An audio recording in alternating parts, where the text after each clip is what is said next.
supuesto, y de la red de bibliotecas de Bogotá por hacerme esta gentil invitación para que conversemos un rato sobre los temas de la cultura, sobre los temas del desarrollo y el rol que puede tener la lectura, las bibliotecas y sobre todo la construcción de comunidad en este desafío que es el desafío del desarrollo.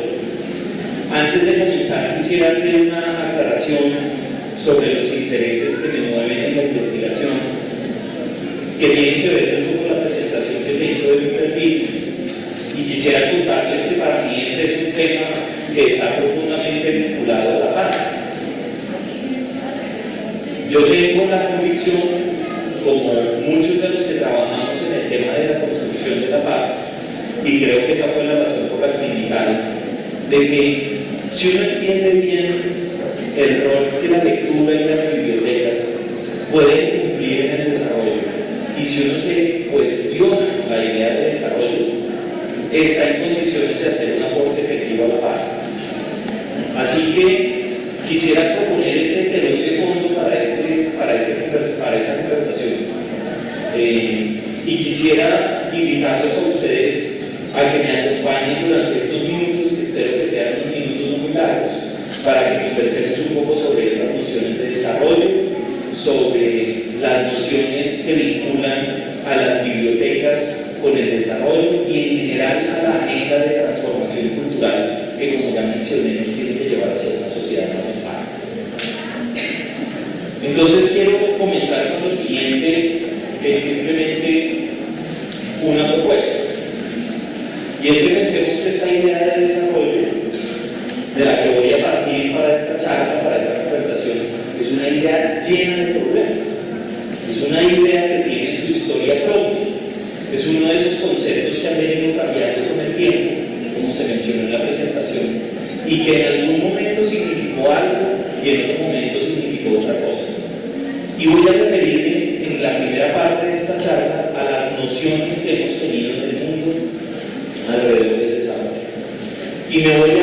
Y quisiera comenzar por la primera de ellas, que fue una idea que nació al final de la Segunda Guerra Mundial, durante el siglo XX, que fue muy famosa en el año 1949, que fue cuando fue, digamos, como explicitada en documentos oficiales. Y esta primera idea de desarrollo quisiera sintetizarlo con esta imagen.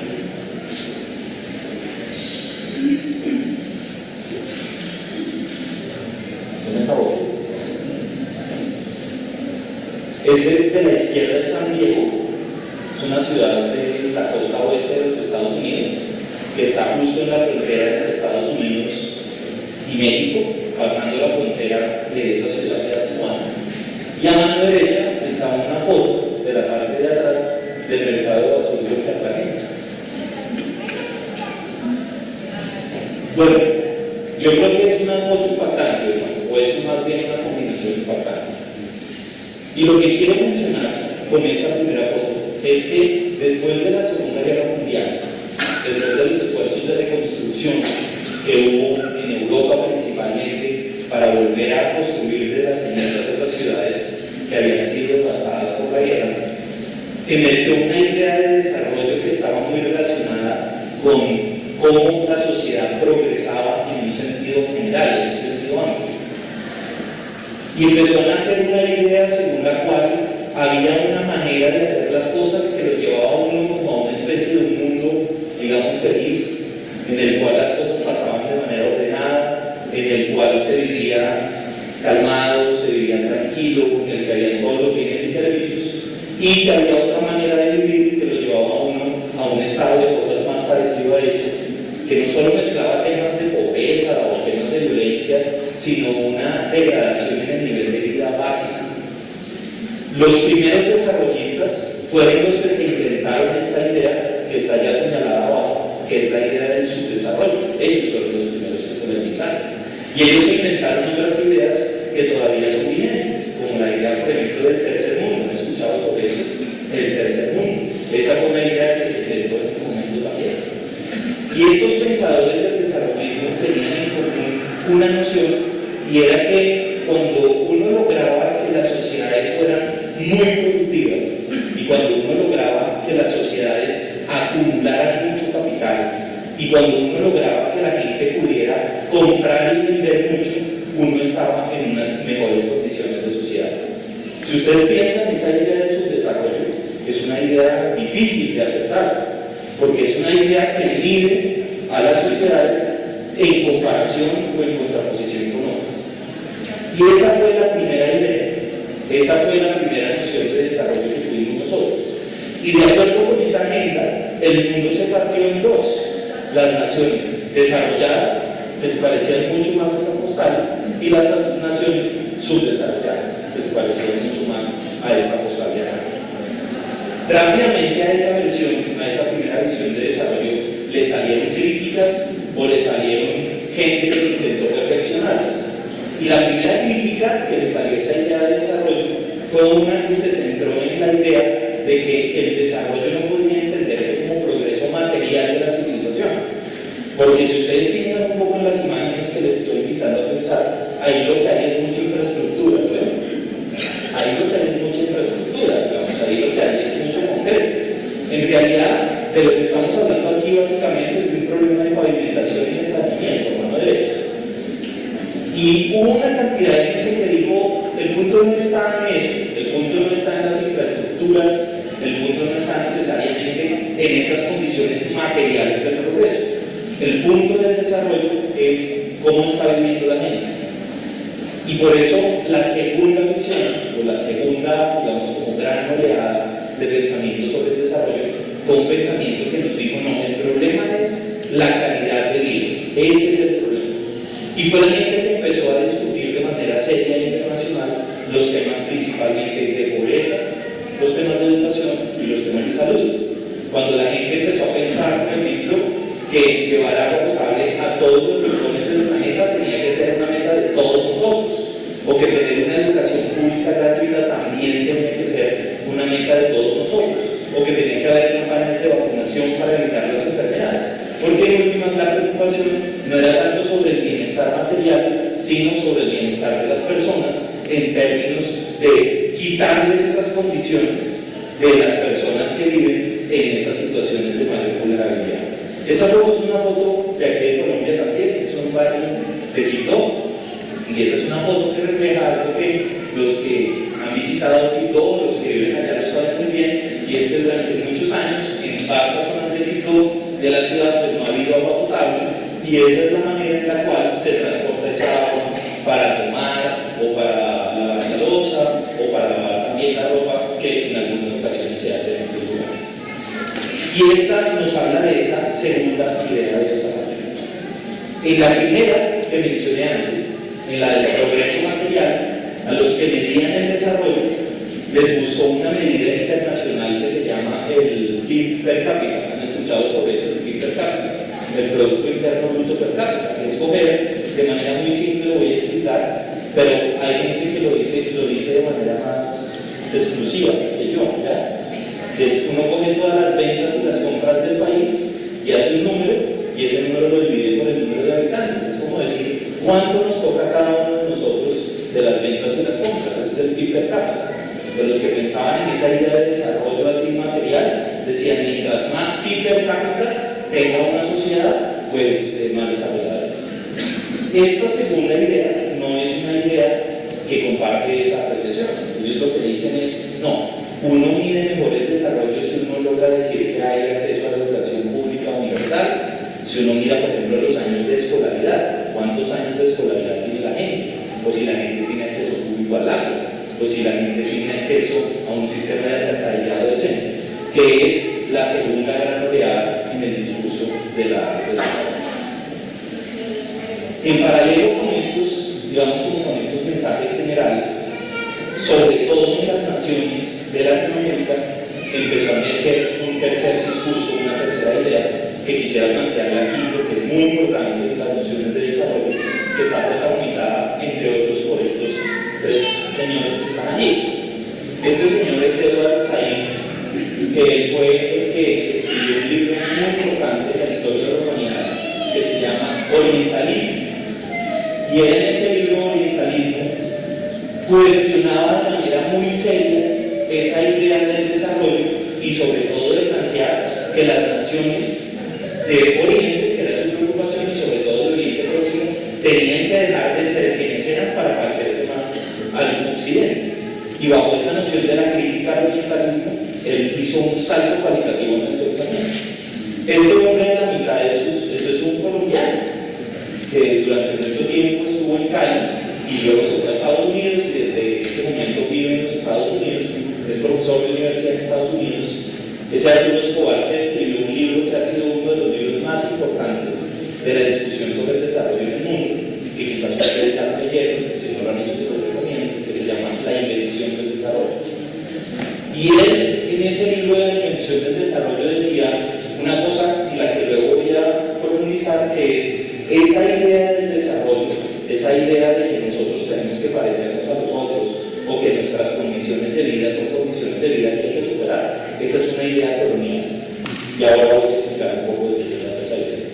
Y por último está este hombre, que es un hombre mucho más conocido en el ámbito de la educación popular, en el ámbito de las bibliotecas, es muy conocido, que es Boaventura de Sousa Santos, que es un portugués que escribió mucho sobre la necesidad de hacer participación ciudadana para la toma de decisiones. Y fue una de esas primeras personas, pues junto con Paulo Freire, pero él lo digo de manera muy directa, y es, si uno quiere hacer buena política pública, le toca hacerlo con la gente, preguntándole a la gente qué es lo que la gente desea.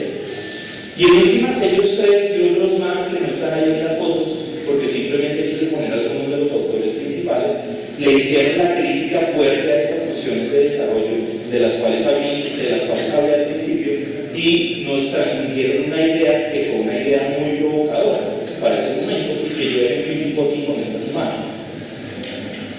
Voy a arrancar por este de aquí abajo, no sé si allá lo se alcanza a ver, allá lo se alcanza a ver. Bueno, pues este señor que está representado allí con la escopeta en la mano, dice Occidente, ¿verdad? Es la representación de los valores occidentales y tiene, digamos, al esclavo africano amarrado con una cadena y ahí en la cadena dice en inglés, dice esclavitud. Y esa es la foto de África antes, dice África antes. Pero luego está África ahora. Entonces el señor ya no es un señor con escopeta, sino, digamos, un funcionario, es un burócrata, sigue representando al occidente. Y el hombre de piel negra sigue representando a África y ahí tiene esa cadena, pero la cadena ya no dice esclavitud, sino dice deuda. Dice deuda.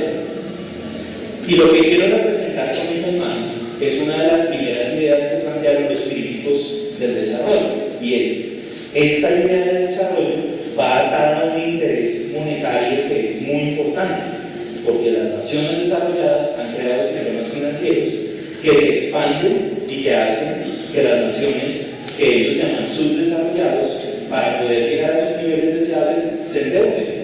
Entonces, ya no tienen un colonialismo a partir de las armas, sino tienen un colonialismo de tipo financiero. Y eso es lo que quiere decir esa imagen de allá abajo. Pero no fue solo eso lo que ellos quisieron decir. Ellos nos mencionaban también un planteamiento, y voy a la imagen de arriba, que era un planteamiento difícil de aceptar, y es, detrás del desarrollo y detrás de estos amigos que quieren aliviar la pobreza, o que quieren hacer sanidad, o que quieren hacer acueductos, o que quieren hacer programas de nutrición, detrás vienen los soldados. Porque en últimas, se necesita tener una dominación de estos lugares en los cuales está la riqueza. Esa es la segunda crítica fuerte de la postura desarrollista, y es, detrás del desarrollismo lo que hay también es un interés militar, ¿entienden? Un interés de dominación. La tercera idea está reflejada en esta foto de acá, y esta foto de acá nos habla de una cosa un poquito más sutil, pero que ustedes entienden bien por el trabajo que hacen, que es algo que algunos teóricos han llamado transculturación o aculturación, que eso lo que quiere decir es que las sociedades pierden lo que les es propio, y eso que les es propio lo reemplazan por cosas que no hacen parte de su identidad, y en ese proceso se homogenizan y el mundo se va homogenizando. Y todas estas discusiones que vimos en el panel pasado tienen que ver, digamos, con un rechazo a esa idea homogenizante global. ¿Sí estoy siendo claro en esto? Esta imagen lo muestra de manera bien evidente. Y la cuarta crítica al subdesarrollo a esa idea, digamos, de subdesarrollo que había en el lenguaje desarrollista, es esa que está allá, y es que los problemas de los seres humanos, las vulneraciones, se utilizaban como excusa para ejercer dominación. Eran planteamientos muy serios, eran planteamientos que discutían muy claramente esta idea de que había de que desarrollarse de la primera manera o de la segunda manera. Por ese motivo es que el mundo ha estado dando vueltas, digamos, alrededor de las ideas del desarrollo, y hoy en día, y quiero ser claro en eso, aunque no está libre de debate, estamos en un estado de cosas en el que tenemos otra perspectiva del desarrollo. Y esa otra perspectiva del desarrollo se llama así, se llama enfoque de capacidades, que quizás es algo que ustedes han escuchado en algunos textos o que han escuchado también, digamos, en algunas conferencias. Y esta es, digamos, como el paradigma vigente de lo que tenemos hoy en el mundo occidental general, digamos. Las críticas al desarrollismo siguen vigentes, pero muchas de esas críticas al desarrollismo intentaron ser atenuadas por este enfoque de capacidad. Y voy en este momento a explicar de manera breve qué significa enfoque de capacidad, para que luego podamos empezar a hablar de lectura, de libros y eso. ¿Okay? Los papás de este enfoque de capacidad son estos dos pensadores que están allí. Uno es de la India, se ganó el premio Nobel de Economía, que está allá a la izquierda, se llama Amartya Sen. Todavía está vivo y todavía escribe documentos.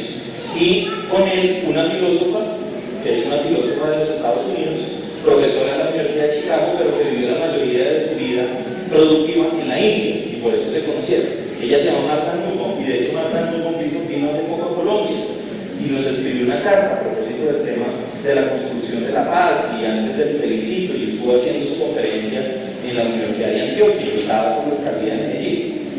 Y ellos dos, en un trabajo que fue un trabajo muy intenso de colaboración, que arrancó más o menos a mediados de los 80 y que se consolidó durante los 90, se inventaron esto que se llama el enfoque de capacidades, cuyo centro es la frase que está allí en la diapositiva que me voy a permitir leer para que ustedes la lean conmigo durante estos minutos.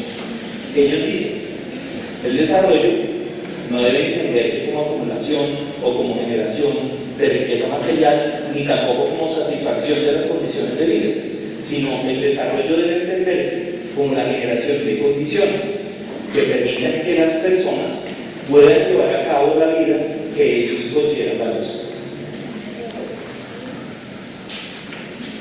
Pues vamos a echar una leída a eso, porque yo creo que es algo que es bien profundo. Ellos lo que dicen es: la sociedad no se desarrolla con más edificios, o no se desarrolla con más puentes, cuando la gente tiene más plata, o cuando todo el mundo tiene acceso a la salud. La sociedad en realidad se desarrolla cuando en esa sociedad están las condiciones necesarias para que las personas puedan llevar a cabo la vida que esas personas consideran valiosa. Y por esta frase, que es una frase que cambió los estudios de desarrollo, definitivamente le dio un cuerpo de 180 grados, es que la idea de libertad y la de desarrollo hoy son ideas hermanitas. Y por eso es que en esos términos, o sea, si en realidad las sociedades se desarrollan cuando la gente puede decidir la vida que quiere vivir y vivir la plenitud, por eso es que dicen ellos que el desarrollo en realidad es un proceso a través del cual se amplía la libertad de los individuos. Voy a meterme un poquito más a fondo en esta consideración para que todos ustedes me entiendan cuáles son las implicaciones que tiene pensar de ese modo. Ellos lo que dicen es: esto del enfoque de capacidades, cuando se dice que la persona o que la sociedad es capaz, voy a arrancar por allá, no quiere decir que la gente tenga una destreza, es decir, no quiere decir que la gente sea hábil para algo. Tener capacidad en este enfoque, en este pensamiento, no es ser capaz en el sentido de saber hacerlo, ¿entiendes? No es eso, no es saber hacer algo. ¿Qué significa? Significa 4 cosas, que son las que están allí. La primera cosa es que el individuo en su comunidad tiene que ser capaz o tiene que poder identificar algo que le parezca valioso. Dicen estos autores además hacerlo autónomamente. Después de eso, de haber identificado algo que le parece valioso, para que este enfoque sea posible, yo necesito vivir en un contexto, que es lo que dice allí, en el que eso que yo considero valioso sea posible. Lo tercero que tiene que tener una persona en una sociedad desarrollada es que yo identifico algo valioso, vivo en un contexto que me permite eso y que no haya ninguna limitación, ni material, ni intelectual, ni simbólica, ni física, ni cultural, que me impida a mí, si yo me empeño, tener esa vida que yo deseo. Y por eso, la cuarta característica del desarrollo es, para poder vivir de una manera así, yo tengo que ser el protagonista de ese cambio. Yo soy el que tiene que tomar las decisiones. Y esto, queridos amigos, es una noción muy profunda. Porque esta noción implica cosas al interior de los seres humanos y también en el mundo en el que los seres humanos coexisten. Y voy a hacer algunos ejemplos para que ustedes se den cuenta que esto, que es una cosa un poquito filosófica, si me lo permiten, es una cosa muy fácil de entender. No todos los niños, ni todas las niñas de Colombia, identifican a veces con claridad aquello que consideran valioso. A veces eso les cuesta enorme trabajo, mucho trabajo. A veces no están expuestos a la información necesaria. A veces no tienen contacto ni siquiera con los mínimos requeridos para poder hacer la identificación propia de lo que consideran valioso. Pero ¿saben qué pasa? Durísimo. Que en otros momentos y en otras vidas la gente sí lo puede hacer, pero vive en un contexto en el que eso es absolutamente imposible. O sea, porque una cosa es decir, yo quiero ser maestro y quiero enseñar. Y otra cosa es que el contexto en el que yo vivo me lo permita de verdad. Y ahí es donde empieza uno a pensar, por ejemplo, en la necesidad de tener buena educación. ¿Me entienden por qué?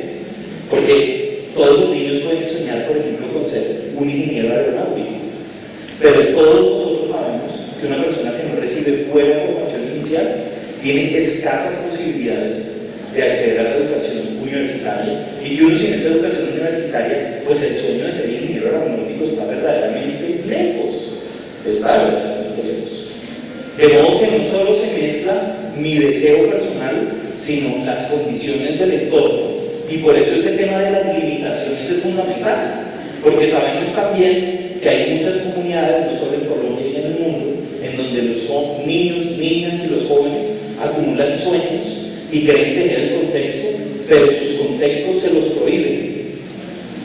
Queridos amigos, aquí en Boyacá, Antioquia, aquí donde se saca el oro, no piense pues que usted va a ser pintor, mijito. Aquí lo que hay que hacer es aprender a sacar oro de la mina. Eso es lo que hay que hacer. Y eso es una prohibición. Esa es una prohibición del contexto, que hace que incluso pudiendo identificar algo valioso y pudiendo moverse hacia eso, exista una limitación. En este caso, por ejemplo, la limitación de un padre o una madre, que es lo mismo que le pasa, por ejemplo, a niños campesinos cuando tienen la expectativa de tener una educación que sea más allá de ser técnico agropecuario, y parece que lo único que hay en este pueblo es ser técnico agropecuario. O sea, Mozart no cabe, los quesos sí caben, porque nací ahí. De eso se trata la limitación. Y por último, ser protagonista de esa decisión, porque en muchos casos esas decisiones las toman otros por mí, y en otros casos a mí me ponen donde creen que yo sirvo y no me dejan a mí ser agente. Los que escriben esta teoría les gustó mucho la palabra que ustedes seguramente han escuchado, agencia. Ellos dicen agencia, y cuando ellos dicen agencia, que es una palabra que se formula en inglés, en el original, lo que quiere decir es ser uno el protagonista del cambio de su propia vida.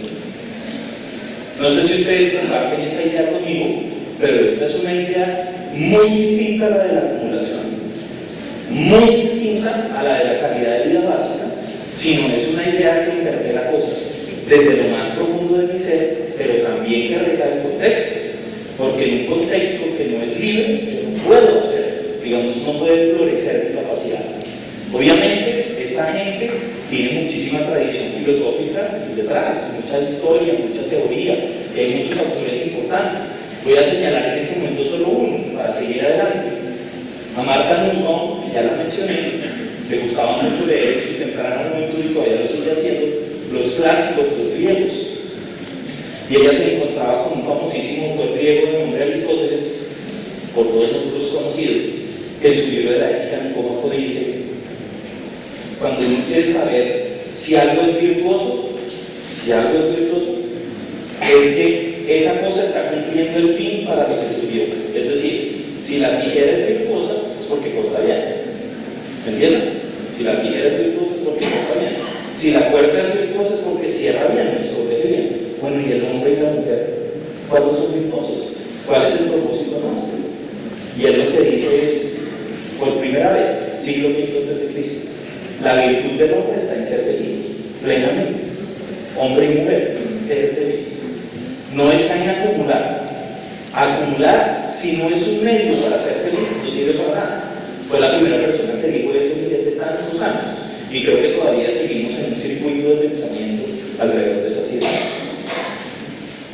Voy a meterme en este momento a una discusión que está muy relacionada y que me va a permitir acercarme durante los últimos minutos a esta idea de lectura, libros, las bibliotecas, que es esa relación. Ya hablamos sobre el desarrollo y sus nociones, y ya ustedes saben que hay la noción desarrollista clásica de los 50, la noción de desarrollo del bienestar, que es de los 60 y los 70, que está la crítica al desarrollismo, que es lo que mencioné en tercer lugar, y que está el paradigma del enfoque de capacidades. ¿Eso les ha quedado claro? Yo creo que sí, ¿verdad?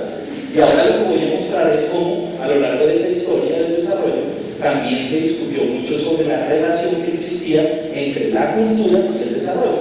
Y obviamente voy a hablar no de la cultura alrededor de los bienes, servicios culturales, productos culturales, sino de la cultura en su sentido mucho más amplio. Y lo primero que quiero contarles es que allá en los 50, cuando arrancó esta discusión sobre el desarrollo, en esa época del desarrollismo de las obras públicas, la pregunta era esta. No sé si me la entienden en estas manos, ¿cierto? Era una tensión en la que estaba el mundo, y es, por un lado, lo moderno, o lo que tenía que ser moderno, o lo que entendíamos que era lo moderno, y por otro lado, lo tradicional. Y la pregunta que se hicieron muchos de estos teóricos del desarrollo fue: ¿y cómo hacemos para que estas dos cosas convivan? ¿Deben convivir o no deben convivir?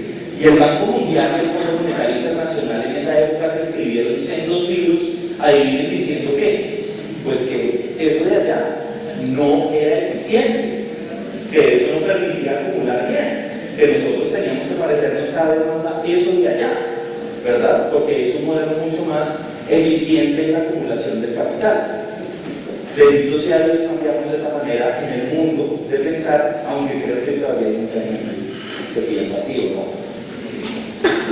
Esa idea, digamos, esa tensión entre cultura, digamos, lo tradicional y lo que es lo moderno ha pervivido, pero lo que es importante es que hemos aprendido con el paso del tiempo que la cultura y el desarrollo tienen una relación muy cercana, y que para hablar de desarrollo conforme a estos nuevos paradigmas, la cultura adquiere en esa idea de desarrollo un rol totalmente diferente. Y quiero contarles que lo primero que se dijo cuando se estaba tomando en serio esta discusión es lo que se llama la visión culturalista del desarrollo, en la cual algunos autores muy importantes, por cierto, plantearon esta idea. Y es que hay culturas que son proclives al desarrollo. Esos señores que están allá arriba son unos señores de religión protestante, que son los Amish de Pensilvania. Y los puse ahí simplemente como una representación de lo que ha sido algo que nos han dicho muchos autores, y todavía hay libros que lo dicen. Y es que el desarrollo le llega a ciertas culturas porque la manera en que se relaciona la gente en esas culturas, la manera como es la gente, permite que el desarrollo pegue. Y aquí están las versiones más sofisticadas y las versiones más chambonas.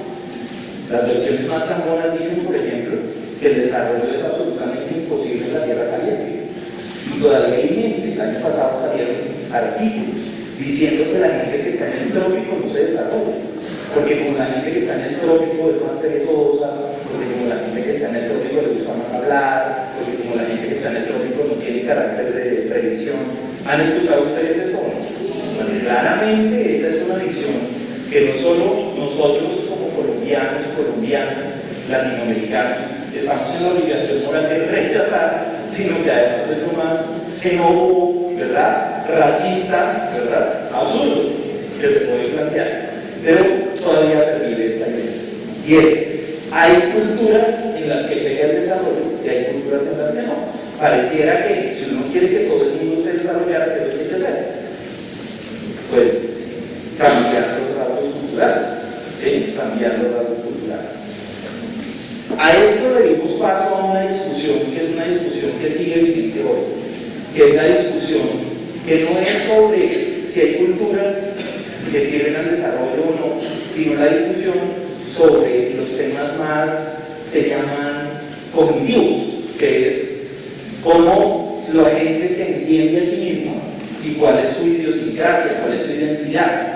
Y lo que significa eso es que las sociedades, todas nosotros, tenemos valores propios, tenemos incentivos propios, tenemos creencias propias y que desarrollarse no se logra si uno no está cerquita a esos valores, a esas creencias y a esos incentivos. Aquí yo puse algunas imágenes que tienen la idea de representar cómo esta noción de idiosincrasia es una cosa que conceptualmente es compleja, pero en realidad es muy cercana a la realidad. Porque nosotros, por ejemplo, cuando pensamos en ser Caribe, piensa en un momento en eso, ser Caribe, digamos, ¿qué es la identidad Caribe o qué es la idiosincrasia Caribe? Pues aparecen en nuestra imagen muy rápidamente asuntos como este, ¿verdad? Que está allá, como este que está acá, que reflejan muchas cosas, que reflejan desde el desparpajo de Gabriel García Márquez después de esa pelea enorme que tuvo con Mario Vargas Llosa que le provocó ese, ¿verdad? Ese ojo colombiano, hasta la idea de que en la región Caribe hay espontaneidad y abrazos, digamos, hay sonrisa, por oposición, qué lástima, bueno, para algunas personas, para mí un orgullo, nosotros los cachacos vivimos ahí todos adultos ya, todos fríos, no se cuentan las cosas bien. La identidad, la idiosincrasia. Y lo que quiero decir es que en este planteamiento lo que se dice es el desarrollo solo se logra cuando se toman medidas que son afines a la idiosincrasia, ¿entienden? Son afines. Si uno propone políticas públicas que no son afines a la idiosincrasia, uno no logra que la gente dé los pasos que quiere. Por eso es tan importante conversar con la gente, entender qué es lo que piensan, cómo comen, qué dicen, qué beben, hacia dónde van, cuál es su visión del mundo. Esa es una idea que todavía está muy vigente. Y ustedes, por ejemplo, la han escuchado cuando dicen, bueno, vamos a hacer el plan nacional de educación, sentémonos con la gente a ver la gente qué quiere, cuál es su visión. Alrededor de la visión de la gente nosotros construimos esas opciones de desarrollo, esas decisiones de política pública. Como siempre los antropólogos, poniéndole problemas a todo, decían, momento, porque es que estas idiosincrasias pues no son necesariamente positivas ni neutras.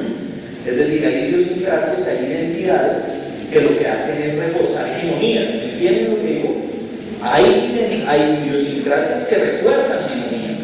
Entonces, por ejemplo, si la mujer en el Medio Oriente tiene esta obligación, ¿sí? Eso no es neutral, sino eso es la representación física y simbólica de una dominación que tiene la mujer, que el hombre ejerce sobre la mujer en esa cultura. Entonces, pues el desarrollo no es tan fácil como irse a apoyar todos los elementos idiosincráticos de las sociedades. ¿Me entienden lo que acabo de decir?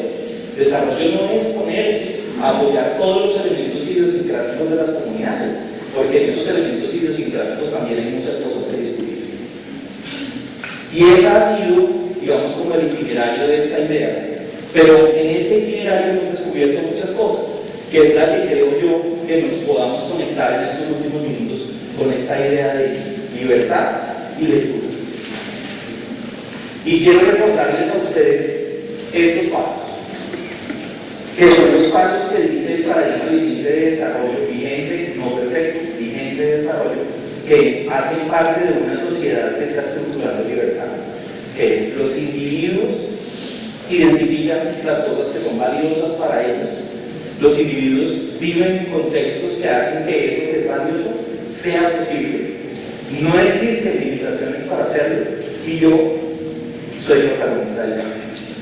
Y lo que quiero decirles, mis queridos amigos, es que la investigación de punta sobre estos temas dice que lo que ustedes hacen todos los días, la lectura, los libros, el diálogo, las bibliotecas, está en la raíz de todas estas cosas. ¿Por qué? Lo primero es que está en este momento bastante bien, digamos, como avanzada la discusión en ese sentido, alrededor de la idea de que ese primer paso, y es cuando uno identifica lo que es valioso para uno, tiene que ver con un proceso que es una cosa muy interna, y escúchenme bien esto, y es cuando uno le asigna valor a las cosas. Hay muchos filósofos hoy en día que dicen que la gran diferencia entre los seres humanos y el resto de los animales es precisamente que los seres humanos somos capaces de asignarle valor a las cosas. Y quiero en este momento que ustedes hagan un ejercicio mental rápido, y es que piensen que en su casa, en la de todos ustedes, hay un recuerdo de alguien, la mamá, el papá, el abuelo, que es un objeto, que puede ser una foto o un reloj, o puede ser un portapapel, o puede ser un cenicero, o puede ser una foto, que para ustedes, si tuvieran que hacer la categoría de lo más importante de su casa, eso estaría en los primeros lugares. Y eso lo que muestra es la enorme capacidad humana de poder a cosas inanimadas, cosas inertes, de entregarle un valor que nadie más entiende sino uno. Esa capacidad de dar valor a las cosas, lo que dice la discusión vigente sobre este tema, es que se crea en un espacio que un psiquiatra alemán de nombre Viktor Frankl describió con la noción de libertad interior. Es la libertad interior la que le permite a uno identificar a qué le da valor uno y a qué no. Y en esa libertad interior nadie se puede meter. Y eso hace que incluso la gente que está en prisión siga gozando de la dignidad humana de poder darle sentido y valor a las cosas. ¿Y saben qué es lo que dice esta investigación sobre libertad interior? Sobre cuál es la manera más eficaz de crear libertad interior. ¿Cuál creen ustedes que es? Leer.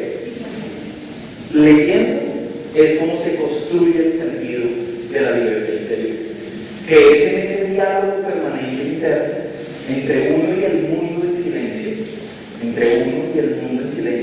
en el que se van tejiendo los sentidos de las cosas, en el que uno descubre que una foto puede tener más importancia que el cargo más valioso, en el que uno descubre que un acto, una sonrisa o una palabra de una persona en cierto momento puede ser más valioso que todo lo del mundo. Y es en ese espacio de la libertad interior, de lo inviolable, queridos amigos, donde está el sentido de la vida. Ahí es el sentido de la vida. Y lo que hoy sabemos es que la manera más franca, más rápida de entrar al sentido de la vida propia es a través del ejercicio de la lectura. Lo cual muestra que leer es un acto creador de la persona. Es un acto creador de la persona. Y que cuando uno entra en diálogo con los otros a través de ese silencio, lo que está haciendo es dándole sentido a su propia existencia. Pero no solo eso, sino que hay también la necesidad en ese diálogo que mencioné de 4 pasos, o la posibilidad más bien, de desarrollar la empatía y de identificar el sentido de la injusticia. Y eso que es necesario para crear condiciones para vivir la vida que uno quiere. ¿Me entienden lo que digo? O sea, si uno quiere vivir en un mundo que tenga las condiciones a disposición, uno tiene que tener el olfato abusado para identificar dónde hay injusticias. ¿Saben cuál es la manera más eficaz de identificar injusticias? Leer. Porque el sentido empático de la lectura y la construcción del significado que hay en el proceso lector le hace a cualquier persona rápidamente identificar cuando algo es inaceptable moralmente. Es decir, toda la discusión sobre el desarrollo ético nos hace creer hoy de manera muy firme que no hay nada más eficaz para generar el sentido de justicia que poner a las personas en contacto con historias que no son suyas, pero en las cuales se puede poner en los zapatos de esas personas. Y por eso, si uno quiere una sociedad que sea una sociedad constructora de condiciones de vida digna, lo que uno necesita es desarrollar sentido de justicia en la gente. no solo sentido propio, sino sentido de justicia. Y lo que nos dice hoy la literatura sobre este tema es que así se hace leyendo. Y por eso es que todos los niños del mundo, cuando leen, por ejemplo, Oliver Twist, por poner solo un caso ejemplar de una novela que habla sobre condiciones misérrimas de vida, todos los niños entienden que eso es una parábola de la injusticia. Todos lo entienden, sin necesidad de que nadie lo esté diciendo. Porque el razonamiento empático que implica la lectura lo bota uno hacia eso.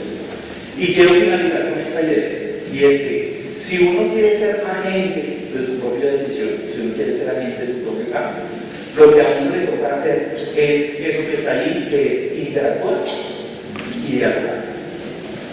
No hay otra manera de construir mecanismos de agencia sobre la propia vida que interactuando con los demás y dialogando. Y lo que yo les quiero decir a ustedes con esto, es que la labor de las bibliotecas públicas y la labor de la lectura tiene todo que ver con el desarrollo, todo que ver con el desarrollo. Y no solo todo que ver, sino, amigos queridos, ustedes son más importantes que los que fabrican las autopistas. Así te dije el contrario. Porque en las autopistas, gracias a las autopistas, se mejora la efectividad del tránsito y del transporte que permite la acumulación. Pero ustedes están en el centro del proceso más místico que tiene el desarrollo, que es la necesidad de generar valor, asignar valor para lo propio y para lo uno, y la capacidad de ser uno agente de su propio desarrollo. Yo creo que esta es una razón suficiente para pensar que las bibliotecas deben estar muy altas en las prioridades del desarrollo. Y yo creo que eso también es una razón suficiente para pensar que la labor del bibliotecario y la bibliotecaria es una labor tremendamente sensible, porque de lo que estamos hablando es de lo que vimos en el panel pasado, que es de los procesos de adquisición de sentido, de los procesos de desarrollo de una vida en comunidad.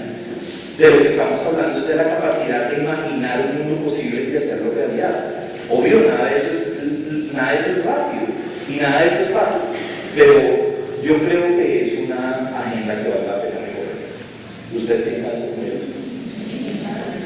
Muchas gracias.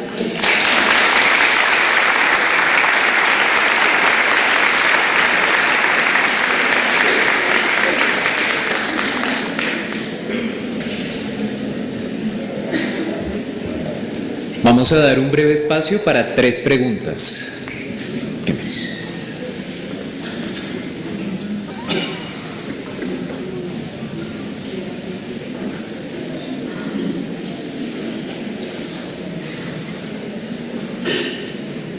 Buenos días.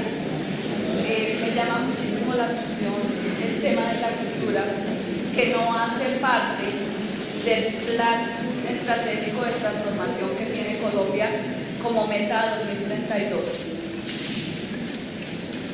¿Qué nos puede decir al respecto? Porque no estamos como proyecto productivo para Colombia. Bueno, todos escucharon esa pregunta. ¿No se oye? Ah, bueno, ahí está. No.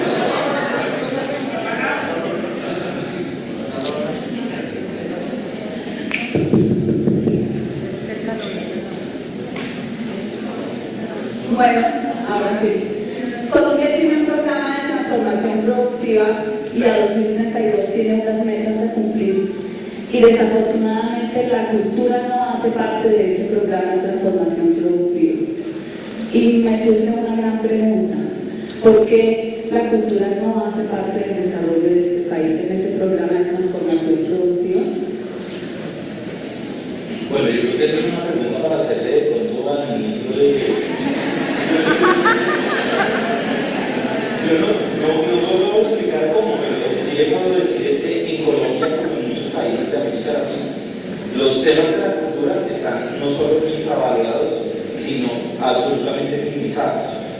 Y eso habla de la incapacidad que nosotros tenemos como sociedad, como Estado, de tener una noción más comprensiva del desarrollo. Nosotros hemos pasado por distintas visiones del desarrollo y lo que yo le puedo decir a usted es que muchas de las personas que planean el desarrollo en el país piensan como pensaban en 1950 las personas, en 1950. Y eso es un serio impedimento para que nosotros tengamos una sociedad hacia la cual nosotros queramos ir. Y creo que eso muestra, ese tipo de cosas muestra precisamente el enorme, y ahí sí excusen de utilizar de palabras, se la devuelvo a ellos, el enorme atraso en esa visión. Porque sacar la cultura de la ecuación del desarrollo es dejar el cargo sin sustancia. ¿Sí? Es dejar el cargo sin sustancia. Sergio. ¿Porta? No, pues primero muchas gracias por el planteamiento, por la conferencia. Nosotros cuando estábamos, digamos, diseñando la agenda temática de este quinto congreso, pues justamente reflexionamos por algunos de los temas que usted acaba de exponer en su conferencia, porque nos estamos pensando las bibliotecas en un contexto particular, en un momento histórico como este. Y justamente nos pensamos las bibliotecas como movilizadoras del capital social en Colombia y en esa misma medida como escenarios de paz. ¿Por qué? Porque propician justamente el encuentro, propician la empatía, propician el diálogo. Y yo simplemente quisiera que en este contexto, en este marco, desarrollar un poquito más la idea de cómo las bibliotecas públicas pueden ayudar a generar más esa empatía entre los colombianos. Bueno, gracias por esa pregunta, que es una pregunta que yo entiendo como de una urgencia práctica también, y es de proponer una agenda concreta de trabajo. Yo diría que en este momento, hoy en este momento, Colombia atraviesa un desafío enorme, y es que parte de las cicatrices de la guerra, es la negación de los contextos territoriales, la negación absoluta de los contextos territoriales y la estigmatización de las zonas que han vivido por décadas el conflicto violento. Y si yo tuviera que sugerir una prioridad en este momento, porque creo que la intuición que tú tienes es totalmente compartida por mí, creo que no le agregaría nada a ese instituto. Lo que diría es, hoy las bibliotecas necesitan empeñarse en la reconstrucción de un estigma que hay sobre la Colombia rural y sobre la Colombia violenta. Y quiero decirles a ustedes que hoy pasa en Colombia una cosa que quiero contarles por la investigación que nosotros hemos hecho, y es que las mujeres recién paridas de San Vicente del Caguán, con sus hijos en brazos de horas, se suben a una flota del expreso Huila y se van a ir a registrar a sus hijos. ¿Saben cuál es el propósito? Que el registro no diga San Vicente del Caguán. Porque ese nombre, que es esa geografía imaginaria, que es esa geografía cultural, está cargada con las estigmas de la violencia. Y hoy eso hay que cambiar. O sea, si hay algo que nosotros tenemos la obligación de revertir en este contexto, es el estigma que hay de ignorancia sobre la ruralidad y de estigmatización sobre la ruralidad volcada en el conflicto. De modo que, más que hacer un planteamiento que redunde en lo que ustedes ya seguramente están pensando, lo que yo te diría es, hoy las bibliotecas tienen una tarea que es ayudarnos a resignificar esos territorios en Colombia. Y si yo pudiera, le dedicaría todo el esfuerzo a eso, porque nosotros necesitamos generar una idea de nación, una nueva geografía imaginada, como dicen algunos sociólogos, una nueva geografía imaginada, donde esos lugares no son lugares del estigma, sino lugares de la oportunidad.